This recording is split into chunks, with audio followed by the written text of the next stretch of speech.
Hierdie week gaan ons verder kyk na Bybelverhale wat 'n lig werp op gebeure wat met die eindtyd verband hou. God gebruik hierdie verhale van mense en hulle ervarings om vir ons sy siening van die wêreld te wys. Dit help ons om profeseë beter te verstaan, nie net as toekomstige gebeure nie, maar as geloofsversterkende waarhede. Ons fokus val hierdie week op twee besonderse vroue, wie se verhale deur die eeue heen die harte van baie geraak het, Rut en Ester. Rut, 'n weduwee wat alles verloor het, vind weer hoop toe sy Boas ontmoet het, 'n familielid wat as haar losser optree.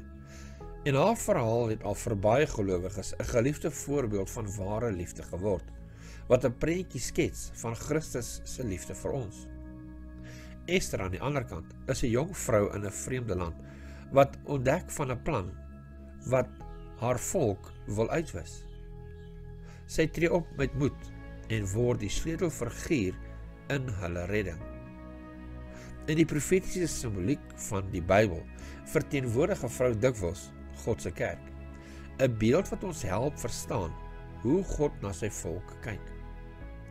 Kom ons delf saam in die verhale van hierdie twee vroue, wie se lewens vir altyd opgeteken is in die skrif, en leer die waardevolle lesse wat hulle ervarings ons vandag nog kan leer.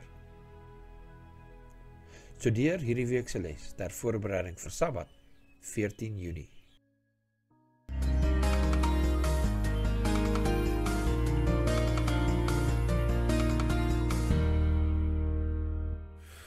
Hi, baie welkom by hierdie week se bespreking van ons les. Ons is hierdie week by les 11, Rut en Ester, vir 7 tot 13 Junie. Hierdie week se geheerteksvers is in Ester 5 vers 2, dit lees. En net toe die koningin Ester in die voorhof sien staan, het sy genade in sy oë gevind. En die koning het die goue scepter wat in sy hand was, na Ester uitgesteek. En Ester het nader gekom en die punt van die scepter aangeraak. Dis Ester 5 vers 2. Ek lees weer.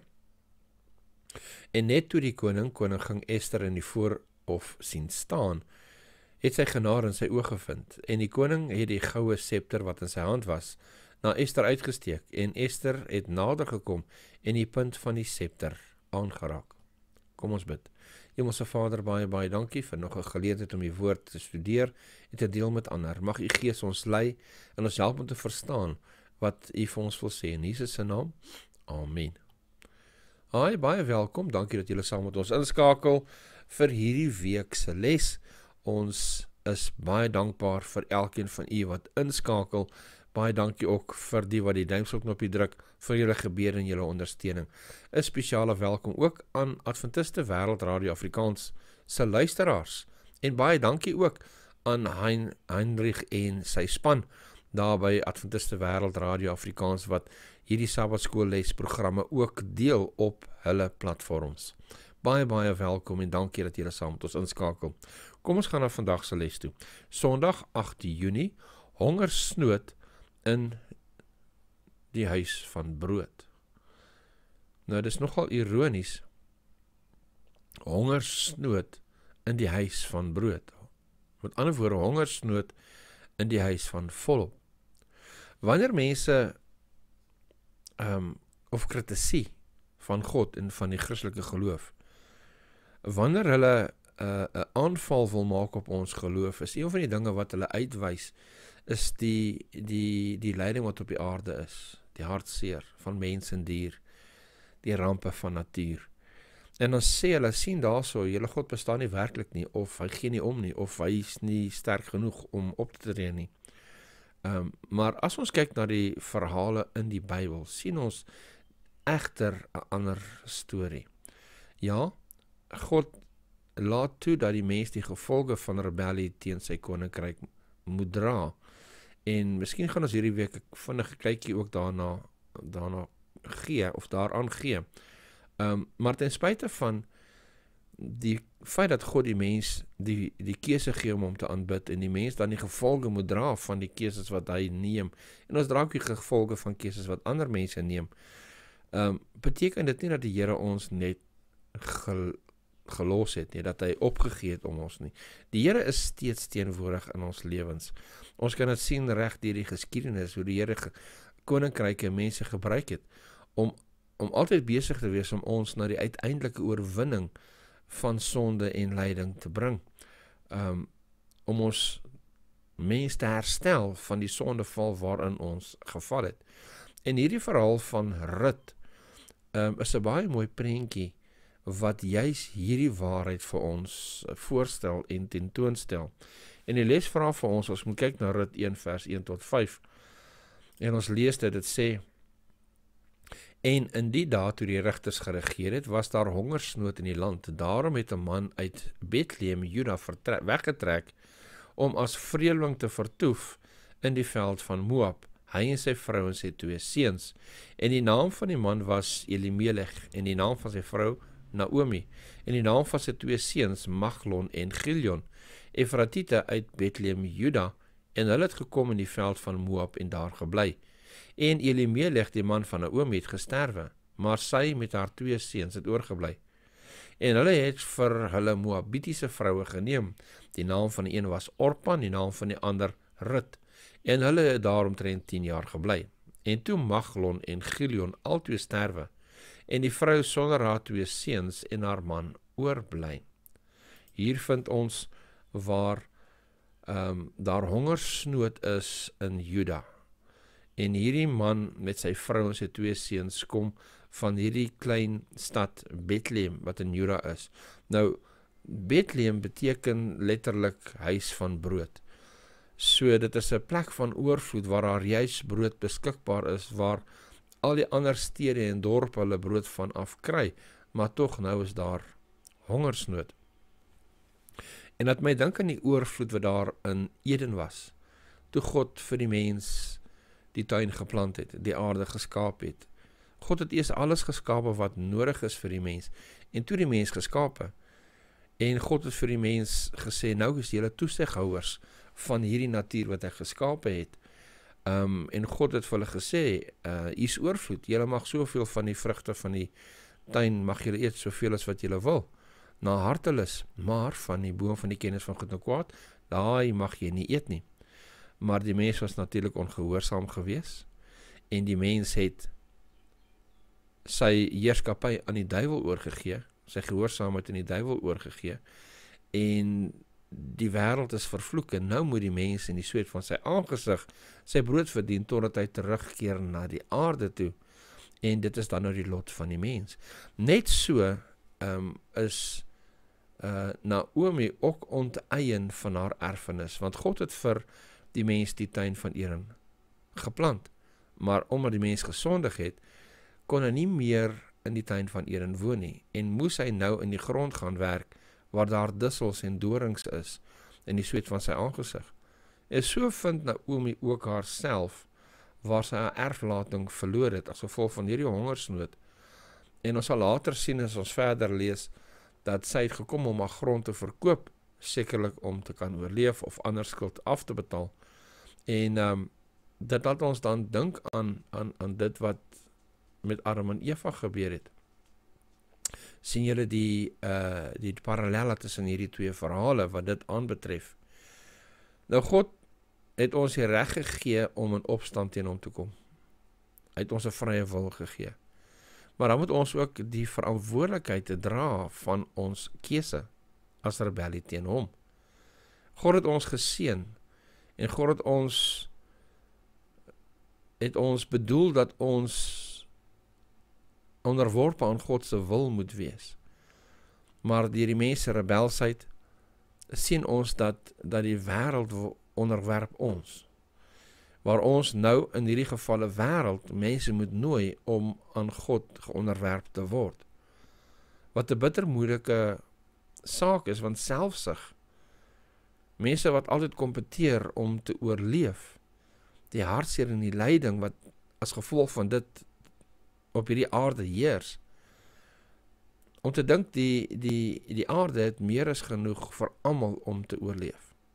Mense wys baie maklik vinger na God toe, al die pyn, die lyding, elke 10 sekondes is daar 'n kind wat sterf van honger in hierdie wêreld. Maar tog produseer hierdie aarde meer as genoeg kos vir elke mens om nooit honger te gaan nie. Nou die vraag is dan, hoekom gee ons God die skuld? Hoekom is daar kinders wat doodgaan van honger? Terwyl daar mense is wat met biljoene in hulle bankrekening is, kos wat elke dag tonne en tonne elke dag vrot word, omdat daar te veel is om vir die mense te voorsien wat die geld het om het te koop. Nee, die feit dat die aarde nog steeds volop produseer, dat ons nog die geurende blomme kan ruik op die aarde, die pragtige sonsondergange kan sien, spreek en getuig van God se liefde vir ons. Die les het 'n vraag hier so aan die einde van die dag. Ek wil dit saam met jou lees. Dit sê, selfs na 6000 jaar se sonde en die dood, hoe openbaar die aarde steeds die wonder van God se liefde en sy skepingsmag. En ek vra asseblief gesels met ons in die kommentaargedeelte hieronder. Kom ons versterk mekaar deur bemoediging in hierdie kommentaargedeeltes en hierdie vraag wat gevra word. Ons luister graag en kyk graag na u gedagtes. Dit vat ons dan na die volgende dag toe, maandag 9 Junie, Rut en Boas. Nou, Naomi se naam beteken aangenaam. Maar dit wat sy deurgegaan het, grond te verloor, te moes trek, as gevolg van die hongersnood, en in 'n vreemde land moet gaan werk, 'n man verloor in die dood, haar 2 seuns verloor in die dood, terugkom, haar laaste bietjie grond te verkoop om te oorleef. Sy sê, my lewe is definitief nie aangenaam nie, noem my eerder Mara, moet my nie Naomi noem, want dit is nie my lewe nie, noem my Mara. En laat mens dink aan die gevolg van die sondeval, waar die mens oorvloed gehad het en dit aangenaam was. Het die mens nou as gevolg van die mense keuse, het hulle in sonde geval en moes hulle nou die bitterheid van die gevolge daarvan dra, gedompel in geestelike armoede, met geen hoop nie, geen vooruitsigte nie, verwyder van die aangesig van God, waar hulle al eers kontak met God gehad het, is daai verhouding is nou gebreek. En moet ons nou in hierdie wêreld se saai lande aan die grense, die bietjie wat oorbly, die bietjie wat op die grond val, moet ons daarvan lewe, daai bietjie hoop. Maar dit het alles verander die oomblik wat 'n merkwaardige ontdekking gemaak is. En daai ontdekking is dat God het ons nie vergeet nie. Kyk wat lees ons hierso in Rut hoofstuk 2 vers 5 tot 20. Daarop sê Boas aan sy dienaar, die opsigter oor die snyers, van wie is hierdie jong vrou? Okay? So, Rut was besig om van hierdie graan op te tel, want God het gesê, julle arme mense, moet julle voorsorg, julle lande wat julle oes, moenie die grense van die land oes nie, moenie elke korreltjie graan of mielie of wat ook al is optel nie, los dit daar vir die arme mense. En hier is hy besig om as 'n arme mens daai oorskiet op te tel, sodat hulle kan lewe, sy en haar skoonma. Vers 6, en die dienaar, die opsigter oor die snyers, antwoord en sê, dit is die jong Moabitiese vrou, wat saam met Naomi uit die veld van Moab teruggekom het, en sy het gesê, kan ek maar ore optel en insamel by die gerwe agter die snyers? Sy het toe gekom en daar gebly, en van vanmôre af tot nou toe, sy het maar min daar in die huis gesit. So hier noem hy, dat sy het kom vra, sy wil graag van die wat oorbly, die gerwe wat sy optel, en sy het baie hard gewerk van vroegmôre af, sy het baie min gaan rus, bietjie in die koelte, sy het baie hard gewerk, is nou die verslag wat aan Boas gelewer word. Ons lees verder, in vers 8, Boas sê vir Rut, luister tog my dogter, jy moet nie op 'n ander land gaan are optel nie, jy mag ook nie hier vandaan weggaan nie, maar jy moet jou by die diensmeisies aansluit, met die oë op die land wat hulle afsny, moet jy agter hulle aanloop, het ek die dienaars nie bevel gegee, om jou nie aan te raak nie, en as jy dors het, gaan dan na die kanne en drink van wat die dienaars skep. Toe val sy op haar aangesig en buig na die aarde toe en sê vir hom, waarom het ek genade in die oë gevind, dat u in my belangstel, alhoewel ek 'n vreemdeling is? En Boas antwoord en sê vir haar, aan my is alles omstandig vertel, wat jy aan jou skoonmoeder gedoen het, na die dood van jou man, en dat jy jou vader en jou moeder en die geboorteland verlaat het en na 'n volk getrek het, wat jy gister en eergister nie geken het nie. Mag die Here jou daad vergelde, en mag jou loon volkome wees van die Here, die God van Israel, onder wie se vleuels jy kom skuil het. Toe sê sy, so vind ek dan genade in u oë, my Heer, want u het my getroos en na die hart van u dienares gespreek, alhoewel ek nie soos een van u dienaresse is nie. En teen etenstyd het Boas vir haar gesê, kom hierheen en eet van die brood en steek jou stukkie in die asyn. Daarop gaan sy langs die snyer sit en hy het haar gebraaide koring gegee en sy het geëet en versadig geword en oorgehou. Toe sy weer opstaan om are op te tel, het Boas sy dienaars bevel gegee en gesê, sy mag ook teen die gerwe optel, sy mag ook tussen die gerwe optel, en julle mag haar nie beledig nie. En julle moet ook so nou en dan vir haar uit die bondels uittrek, en dit laat lê, dat sy dit kan optel, en julle mag haar nie keer nie. En sy het op die land opgetel tot die aand, en toe sy uitslaan, wat sy opgetel het, was het omtrent 'n eva gars. En sy het dit weggedra, en toe sy in die stad kom, sien haar skoonmoeder wat sy opgetel het. Ook het sy uitgehaal en aan haar gegee wat sy oorgehou het nadat sy versadig was. Daarop vra haar skoonmoeder haar, waar het jy vandag opgetel en waar het jy gewerk? Mag hy geseënd wees wat in jou belang gestel het. Sy vertel haar skoonmoeder by wie sy gewerk het en sê, die naam van die man by wie ek vandag gewerk het is Boas. En Naomi sê vir haar skoondogter, mag hy geseënd wees deur die Here, wat sy guns aan lewende en die dode nie onttrek nie. Verder sê Naomi vir haar, die man is ons naasbestaande, hy is een van ons lossers.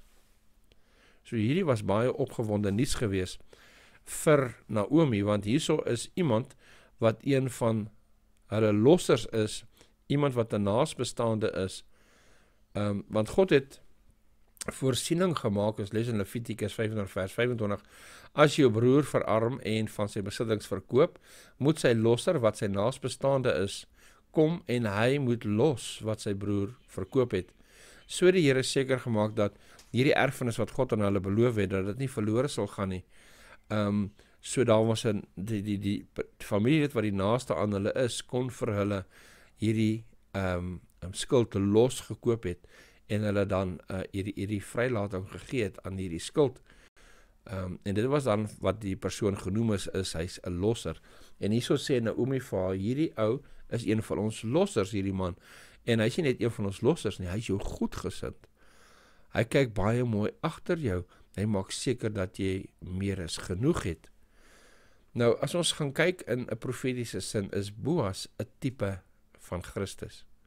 Soos Boas het Christus gekies om ons losser te wees, uit sy eie vrye keuse, het hy dit gekies, en het hy ons gesien in die toestand waarin ons was, en hy het ons nie net as wese gelos nie, maar hy het 'n mens geword, hy het in ons voetspore kom wandel, hy het vir ons die oorwinning kom behaal, wat ons nie kon behaal nie, en ons gaan nou sien ook, hy het ook verlang om ons as bruid te hê, soos wat Boas verlang het, om vir Rut as vrou te neem.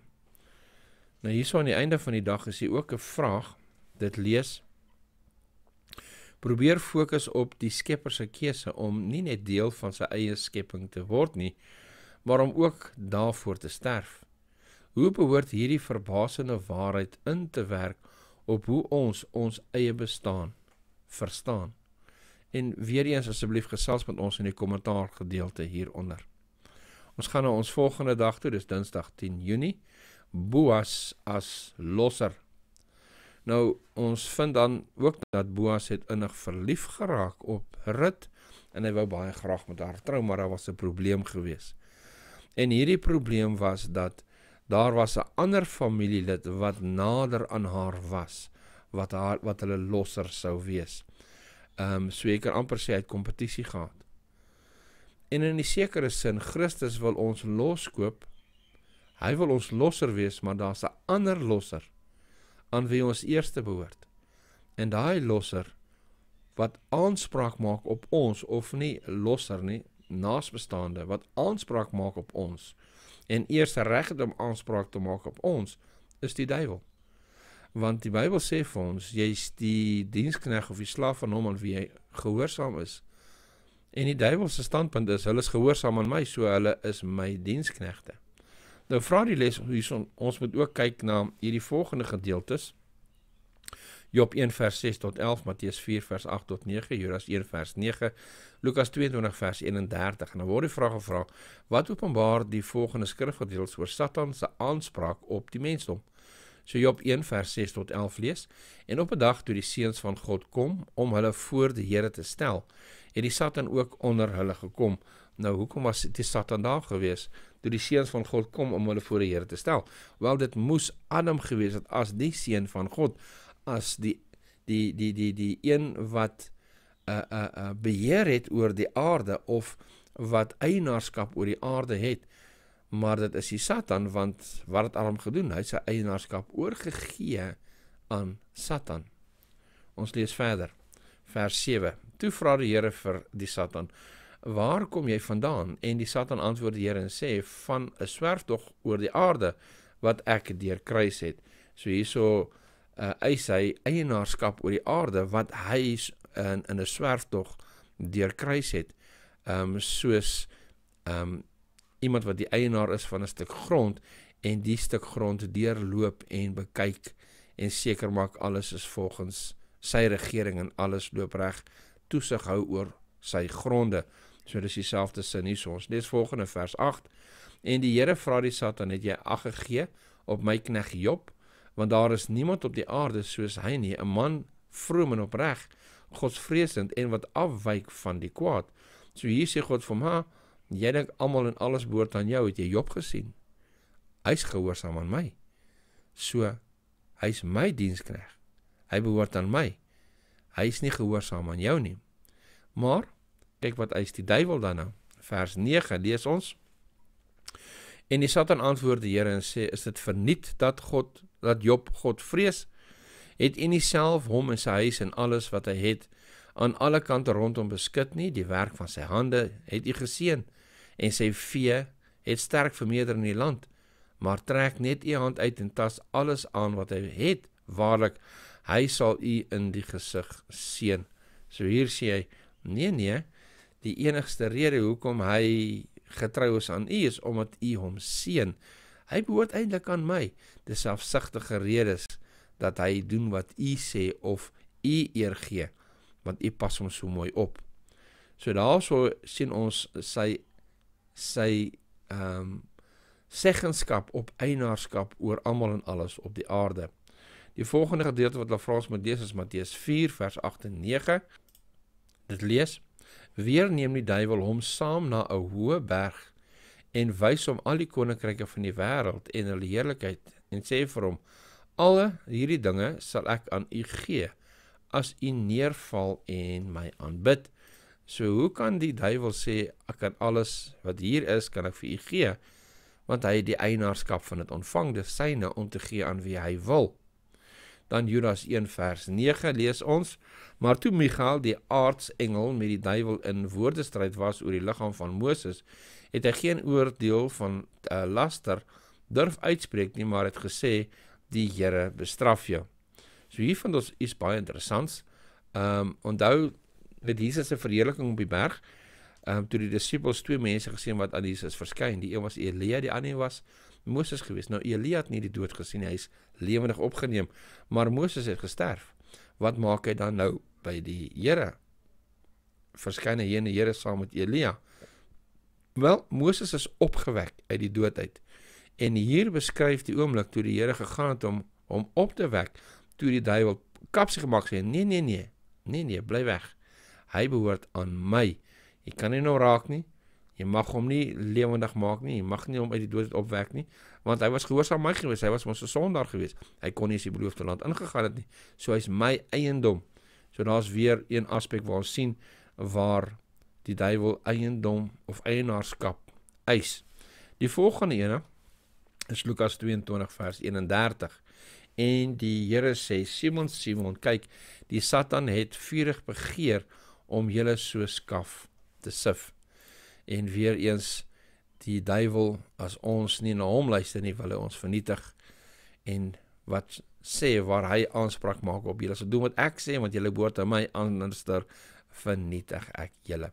Nou sien jy 'n aanhaling uit Patriarge en Profete, bladsy 4, 7, 8, wat ek vir ons wil lees, en lees saam met my. Dit sê, vir die eerste keer sou Christus iemand uit die dode opwek, toe die vors van die lewe en sy skitterende dienaars die graf genaak, was die Satan vir sy heerskappy bevrees. Met sy bose mede-engele het hy die inval op die gebied wat hy as sy eie beskou het, betwis. Hy het daarop geroem dat die diensknegt van die Here sy gevangene geword het, is nou Moses. Hy het aangevoer dat selfs Moses nie in staat was om die wet van God te onderhou nie, dat hy homself die eer toegeëien het wat Jehova toekom, die einste sonde wat Satan se verbanning uit die hemel veroorsaak het, en dat hy deur daardie een oortreding onder die heerskappy van Satan gekom het. Die aardsverraaier het sy oorspronklike beskuldiging teen die regering van God herhaal en weer oor God se onreg teenoor hom gekla. So hierso sien ons waar hy weer eens eienaarskap eis van 'n persoon wat gesondig het. Maar God maak 'n plan en stel 'n plan van verlossing in om ons te los. Alhoewel daar 'n ander losser is, alhoewel daar kompetisie is van 'n ander naasbestaande, noem dit eerder 'n ander naasbestaande, wat eerste reg oor ons het die Here plan gemaak, en dit word ook baie mooi uitgebeeld in hierdie volgende gedeelte van die verhaal van Rut, en dit is nou Rut 4 vers 1 tot 12. Ek wil dit deel. En Boas het opgegaan na die poort en daar gaan sit, en toe die losser juist daar verbygaan, van wie Boas gespreek het, sê hy, vriend, kom nader en sit hier, en hy het nader gekom en gaan sit. So, hierdie poort waarvan nie gepraat word, dis gewoonlik waar daar regssittings gedoen is, waar daar stadsrade bespreek is, en besigheid bespreek is, en ooreenkomste gemaak is. Terwyl hy daar sit, het hy eintlik maar gesit en wag vir hierdie ander familielid, wat eerste reggenskap oor Naomi en Rut en hulle grond het. En toe daar verby kom roep hom, en hy sê, kom sit hier so by my, kom ons lees verder. Dit sê dan hier so in vers 2. Daarop neem hy 10 man uit die oudstes van die stad en sê, sit hier, en hulle het gaan sit, en hy sê vir die losser, die stuk grond van ons broer Elimelech wil Naomi wat uit die veld van Moab teruggekom het, verkoop. Nou het ek gedink, ek sal jou dit meedeel en sê, koop dit voor die wat hier sit, en voor die oudstes van my volk. As jy wil los, los dan, maar as jy nie wil los nie, gee my te kenne, dat ek dit kan weet, want daar is niemand om te los, behalwe jy nie, en ek, na jou. En hy antwoord, ek sal los. Daarop sê Boas, die dag as jy die grond uit die hand van Naomi koop, dan verwerf jy tegelijkertijd Rut, die Moabitiese, die vrou van die dode, om die naam van die dode in stand te hou oor sy erfdeel. En die losser sê, ek kan dit nie van my los nie, anders bederf ek my erfdeel, neem jy my lossingsreg oor, want ek kan nie los nie. En dit was vroeër in Israel die gebruik by lossing en by ruiling om enige saak van krag te maak. Die een trek sy skoen uit en gee dit aan die ander. Dit was dan die bekragtiging in Israel. Daarom het die losser vir Boas gesê, koop dit vir jou, en hy het sy skoen uitgetrek. Toe sê Boas aan die oudstes en al die mense, julle is vandag getuies, dat ek alles wat aan Elimelech en ander wat aan Gilion en Maglon behoort het, uit die hand van Naomi koop. En ook Rut die Moabitiese, die vrou van Maglon, verwerf ek vir my as vrou, om die naam van die dode oor sy erfdeel in stand te hou, sodat die naam van die dode onder sy broers en uit die poort van sy woonplek nie uitgeroei word nie. Julle is vandag getuies.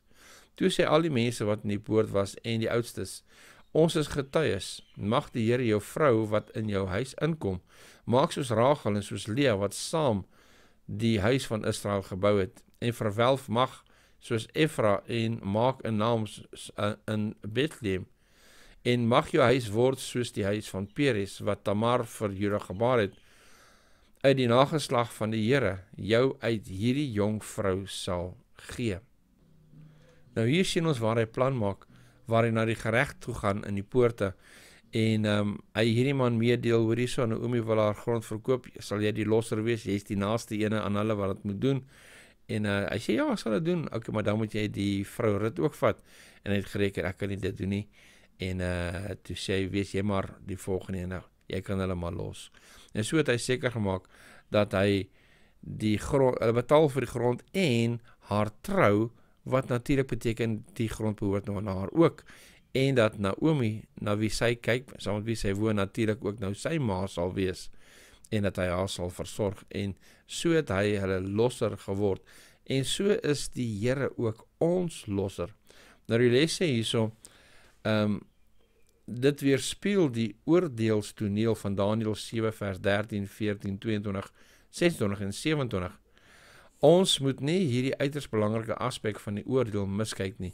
Die oordeel is ten gunste van die heiliges, maar aanleerlik omdat Christus die prys vir ons betaal het, net soos Boas vir sy bruid gedoen het. En daar is nou waar ons die pragtige voorbeeld sien van waar Boas hierdie grond nie net vrykoop nie, maar het aan hulle teruggee en hierdie vrou deel maak van sy familie, van sy gesin, en dis presies wat die Here vir ons ook doen.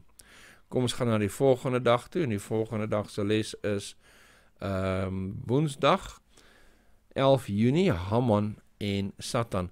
En die les vra ons moet hierso kyk na Ester 3 vers 1 tot 14, Openbaring 12 vers 14 tot 17, Openbaring 13 vers 15. Nou Ester 3 vers 1 tot 14 lees soos volg.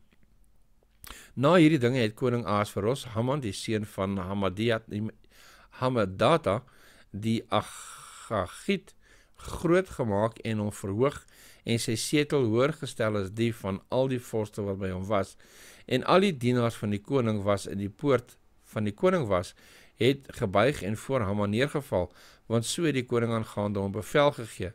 Maar Mordegai het nie gebuig of neergeval nie. En die dienaars van die koning in die poort van die koning het aan Mordegai gesê, waarom oortree jy die gebod van die koning? En toe hulle hom dit elke dag sê, en hy nie na hulle wou luister nie, het hulle dit aan Haman meegedeel, om te sien of die handelswyse van Mordegai sou standhou, want hy het hulle te kenne gegee dat hy 'n Jood is.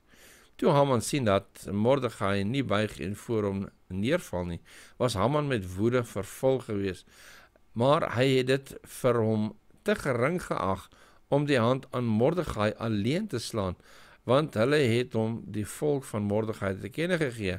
Daarom het Haman daarna gesoek om al die Jode wat in die hele koninkryk van Ahasveros was, die volk van Mordegai te verdelg. In die eerste maand, dit is die maand Nisan, in die 12de jaar van koning Ahasveros, het hulle die pur, dit is die lot, voor Haman gewerp, vir elke dag en vir elke maand, 12 in getal, dit is die maand Adar. Toe sê Haman aan koning Ahasveros, daar is een volk wat verstrooid en afgesonderd is tussen die volke in al die provinsies van die koninkryk, en hulle wette is anders as die van enige volk, ook hou hulle die wette van die koning nie, sodat dit die koning nie pas om hulle te laat begaan nie. As die koning dit goed vind, laat daar dan geskrywe word om hulle te verdelg, en ek sal 10.000 talente silwer afweeg in die hande van die beamptes, om dit by die skatte van die koning te voeg. Toe trek die koning sy seelring van sy hand af, en gee dit aan Haman, die seun van Hammedata, die Agagiet, die teestander van die Jode. En die koning het aan Haman gesê, die silwer word jou geskenk, ook die volk, om daarmee te doen soos jy goed vind in jou oë. Toe is die skrywers van die koning geroep in die eerste maand op die 13de dag daarvan, en daar is geskrywe, net soos Haman beveel het, aan die landvoogte van die koning, en aan die gouverneurs wat in elke provinsie was, en aan die vorste van elke volk, aan elke provinsie volgens sy skrif, aan elke volk in sy taal, in die naam van koning Ahasveros, is geskrywe en verseël met die seelring van die koning. En briewe is uitgestuur met die hardlopers na al die provinsies van die koning, om al die Jode te verdelg, dood te maak en uit te roei, die seuns sowel as die grysaard, die kindertjies en die vroue, op een dag, op die 13de van die 12de maand, dit is die maand Adar, en op hulle besittings as buit te plunder.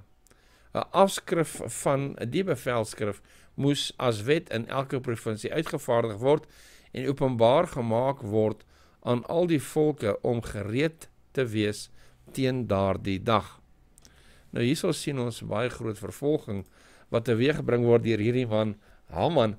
En hierdie man Haman se probleem was eintlik net met een ou gewees, met Mordegai, maar omdat hy soveel haat gedra het hy gesê, almal en alles wat vereenselwig is met Mordegai, sy hele volk, kinders, vrouens, ek gaan almal vernietig. En dit is nou baie duidelik die karakter van Satan. Want as ons gaan kyk na hoe Satan beskryf word in Jesegiel 28 vers 11 tot 15, sê dit, hy was volmaak in skoonheid, hy was pragtig gewees, hy was verhoog bo al die engele, maar daar het onreinheid in sy hart gekom as gevolg van sy skoonheid. En dan Jesaja 14 vers 12 tot 15, praat van waar hy sê, ek wil myself gelykstel met die Allerhoogste, ek, my. En hierdie selfde karaktereienskappe sien ons hierso in Boas. So hier word aan ons ten toon gestel, wat gaan gebeur in die laaste dae met die kinders van God, dat ons gaan ook vir ons geloof vervolg word, veroordeel word. Hier is 'n vraag aan die einde van die dag, dit lees, dink na oor die klein dinge wat jou geloof op hierdie tydstip toets. As jy kompromie aangaan of aan kleinighede toegee, wat sal jy doen wanneer die groot toets kom? Dis 'n baie goeie vraag, né? Voordat ons aangaan met ons les, net eers vinnig hierdie aankondiging. Ek wil u net herinner, as u dit nog nie gedoen het nie, druk jy subscribe knoppie en dan ook die klokkie en u sal dan in kennis gestel word van al ons opnames wat ons oplaai. Druk ook asseblief die like knoppie en share knoppie en deel dit dan op al die platforms wat u beskikbaar het. Ek wil ook graag u aandag vestig op hierdie show more knoppie. As jy dit gaan klik, gaan u na ons skakels toe gaan, wat vir u so gaan vat na les 2, die PDF. As jy daarop klik, gaan u die les in PDF vorm kry. Daai gaan u na die Facebook blad toe vat, daai gaan u na die webtuiste toe vat, en daardie is die invite skakel na ons WhatsApp audio groep toe, waar die les elke dag in audio, 'n baie lae formaat opgelaai word vir baie minder data. Die van u wat graag 'n bydrae wil maak, daar is ons besonderhede, bankbesonderhede, en baie dankie vir die wat al reeds bydrae gemaak het, en dankie dat u ook 'n bydrae gaan maak. Daar sê, welkom terug, ons is by donderdag 12 Junie, met die oog op 'n tyd soos die. Nou, Haman het beplan om die volk van God te vernietig, om te bring, maar God was besig in die agtergrond gewees. En daar was hierdie jong vrou gewees, jong dame met die naam van Esther. En dit is so uitgewerk dat die koning van die Meders en die Perse, Ahasveros, dat hy haar trou. Gaan lees 'n bietjie die boek Esther, is 'n pragtige romantiese verhaal, maar het verduidelik ook aan ons wat in die laaste dae gaan gebeur. Want soos wat ons sien, Haman dan beplan om die volk van God te vernietig, het God 'n oplossing om sy bruid te beskerm. En hierso sien ons dat sy die koningin word en dit dan aan haar geopenbaar word wat Haman se plan is. En sy besluit om by die koning in te gaan, maar jy mag nie net sommer by die koning ingaan sonder 'n afspraak nie, maar hierdie was 'n baie dringende saak, en sy het gevas en gebid, saam met haar diensmeisies. Toe trek sy haar mooi aan, en sy gaan staan by die ingang van die troonkamer waar koning Ahasveros op sy troon gesit het, en toe hy haar sien, toe laat hy haar dadelik binnenkom, en het haar aanvaar, en het gevra, wat is dit? En sy het dan om die Here verhaal vertel, en Haman is op einde van die dag uitgevang, wat 'n galg gemaak het om Mordegai te hang. Hy en sy seuns self op daai galg is hulle, het hulle toe gesterf. Die gat wat hy gegrou het vir die volk, het hy self ingeval. Nou, die wet was klaar gemaak gewees, dat die Jode vernietig gaan word, en die koning kon nie daai wet terugtrek nie, maar toe teken hy 'n ander wet, wat sê dat die Jode mag hulle self verdedig, en hulle toe besluit om nie die volk aan te val nie. En daardie dag was toe ingestel gewees as 'n permanente 4-dag, die 14de en die 15de van daai maand, en hulle het dit gevier, en hulle vier het vandag toe nog, van daar waar die Here die volk gered het, deur hierdie wonderbaarlike omstandighede. Nou is hier 'n vraag aan die einde van die dag. Dit vra, alles het goed uitgewerk vir God se volk, ten minste in hierdie verhaal. Dit gebeur egter nie altyd so nie, of hoe? Waarom moet ons dan altyd lank vooruit dink, om die hoop wat ons in Christus het, te behou? Ja, ons hoop is nie in hierdie wêreld nie, ons hoop is nie in die nou en die hier nie, maar ons hoop is in 'n nuwe hemel en 'n nuwe aarde, want ons mag miskien doodgemaak word, ons gaan moontlik sterf, maar ons weet dis nie die einde nie, ons weet die Here die belofte van die ewige lewe, die opstanding uit die dode, wanneer hy ons gaan kom haal, en dit is waarin ons moet vashou, maar dit is 'n baie moeilike ding, ons het nodig om daai geloof en krag van God af te bid, want slegs hy kan dit vir ons gee. Kom ons gaan dan na ons volgende dag toe, en die volgende dag is Vrydag, ons laaste dag, en hierso is 5 vrae. En die eerste vraag lees soos volg, dit sê, waarom dink jy het God sy volk toegelaat om deur moeilike tye te gaan? Hoekom word dit toegelaat? Nou, dis 'n baie goeie vraag, baie mense vra, hoekom laat God sy kinders ly? En as ons kyk na ons eie kinders, as ons alles aan ons kinders gaan voorsien wat hulle harte begeer, en nie toelaat dat hulle moet hard werk vir wat hulle kry nie, gaan hulle baie moeilik sukkel in die lewe. Dit leer hulle integriteit, dit leer hulle hoe om nee te sê, hoe om teenstand te bied teen die sondige natuur wat in 'n mens is. En onthou, God het gesê, vervloek is die wêreld om die mens ontwil, sodat die mens deur soeg en sweet in sy aangesig en dorings en dussels, dis die enigste manier hoe ons weer kan terugkom in die karakter van God, is op daardie manier, wanneer ons die gevolge dra van ons dade. Dit leer ons integriteit, dit leer ons karakterbou, dit leer ons morele waardes. En dis nou my antwoord daar, maar gesels met ons in die kommentaar gedeelte hieronder. Ek sal graag wil hoor wat u mening is. Vraag 2 lees soos volg. Hoe berei 'n gelowige homself of haarself voor vir enige potensiële ontberinge? Wat kan gebeur omdat hy of sy lojaal aan Christus wil wees? Waar vind jy hoop te midde van moeilike omstandighede? Jesus het gesê, as hulle dit aan my gedoen het, gaan hulle dit ook aan julle doen. Maar hy het ook beloof dat hou goeie moed, want ek het die wêreld oorwin. Ek sê, julle gaan deur vervolging gaan, maar hou goeie moed, Jesus sê, want ek het die oorwinning behaal. Die Here die wêreld oorwin. En dis waarin ons moet vashou. Ja, ons gaan deur moeilike tye gaan, mense gaan ons haat, hulle gaan ons verwerp, hulle gaan ons toesluit, hulle gaan ons aanval. Maar onthou, dit is alles wat in die profete gedoen is, deur al die eeue, en wat ook aan ons Here gedoen is. En dit is 'n eer eintlik om te ly vir die naam van die Here in so opsig. En ons weet, ons erfenis is verseker wanneer Jesus ons kom haal en 'n einde maak aan hierdie sondige wêreld met al sy pyn, hartseer en haat. Die volgende vraag lees. Waarom dink jy het ons 'n neiging om op die gedeeltes van profesie wat moeilikheid voorspel te konsentreer en dan toe te laat dat dit die groter prentjie wat goeie nuus verskaf te verduister? En ja, dit is seker maar die natuur van die mens, soos wat ons sê, ons klaar met 'n wit brood onder die arm. Ons kyk gewoonlik na die probleem, en dit gebeur ook in baie aspekte in ons lewens, waar ons onsself blind staar aan die probleem, en vergeet van die God, wat hierdie probleem kan oplos, en soveel groter as die probleem is. Maar as 'n mens so naby aan ietsie is, gaan jy niks verby dit kan sien nie, en gaan jy God nie kan sien nie. En ons moet leer om ons oog gefestig te hou op Jesus, en nie op ons probleme nie.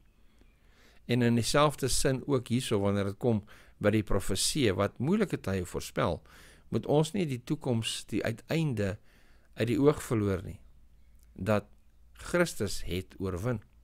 Die volgende vraag, vraag 4, lees as volg. 'n vriendin kom na jou toe, nadat sy die boek Openbaring gelees het, en sê aan jou vertroulik, dat het haar bang gemaak het. Op watter manier sal jy haar help om dit beter te verstaan en vrede in haar gemoed te bring?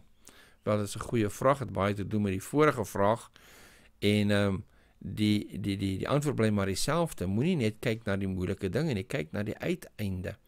Kyk na die nuwe hemel en die nuwe aarde, waar daar geen dood meer, geen moeite meer sal wees nie. Dit gaan ons beloning wees, tot in alle ewigheid.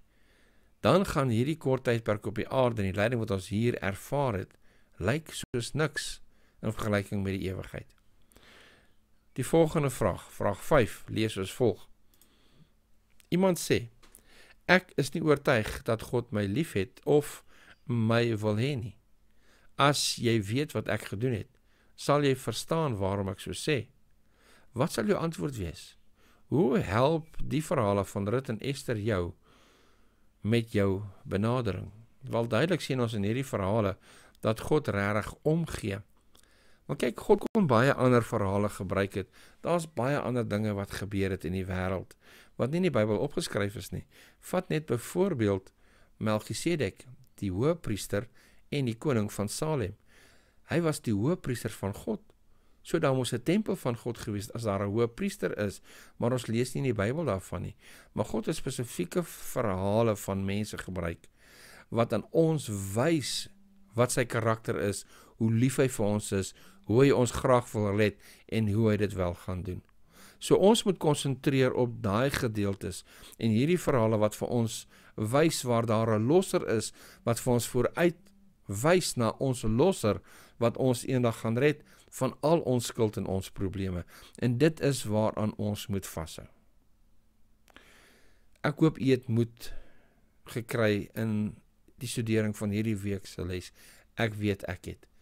Met die besef dat die Here het ons nooit verlaat nie. Hy sal ons nooit vergeet nie. Die Here het beloof hy gaan ons kom haal, en sy belofte is verseël in sy dood wat hy vir ons gesterf het, sy opstanding en sy hemelvaart. En hy het beloof, ek kom gou, en ek kom julle neem sodat julle kan wees waar ek is. Kom ons hou ons oë gerig op daardie belofte, want dinge op hierdie aarde gaan nog moeiliker raak, dinge gaan nie beter word nie. So daarom ons enigste hoop is niks hier op die aarde nie, maar Christus wat vir ewig lewe en vir ons intree. Baie dankie dat julle saam met ons ingeskakel het. Voordat ons tot sien sê, kom ons sluit af met gebed. Hemelse Vader, baie dankie vir hierdie hoop wat ons kry in hierdie twee pragtige verhale. Dankie Hemelse Vader, dat ons verseker kan wees dat U is getrou, dat ons op U kan staat maak, dat U ons nie vergeet het nie, dat U ons nooit sal begewe nie. Here, help ons om vas te hou in daardie hoop. Ons bid dit asseblief in Jesus se naam. Amen.